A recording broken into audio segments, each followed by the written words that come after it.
आता एक तिसरी गोष्ट मी बऱ्याचदा एक ऐकतो की लोक येतात आणि म्हणतात की मला इम्पोर्ट एक्सपोर्टचा बिझनेस करायचा आहे, तर मी ऑनलाईन रिसर्च केलं आणि खूप सारे कोर्सेस आहेत इम्पोर्ट एक्सपोर्ट बिझनेसचे, तर मला आधी ते करायचे आहेत आणि त्याच्यानंतर मी इम्पोर्ट एक्सपोर्टचा बिझनेस करू शकतो.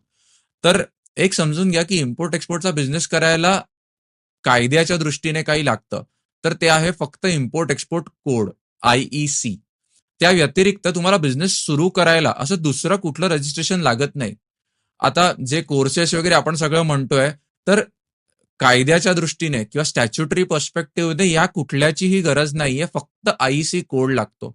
आता इम्पोर्ट एक्सपोर्टचा बिझनेस सुरू करण्यासाठी काय लागतं, तर ते काय की तुम्हाला माहिती पाहिजे की कुठल्या देशातून तुम्ही इम्पोर्ट करणार आहात किंवा कुठल्या देशाला एक्सपोर्ट करणार आहात, कुठली वस्तू करणार आहात, त्याचा बाजारभाव किती आहे, ह्या सगळ्या गोष्टी जास्त महत्वाच्या आहेत.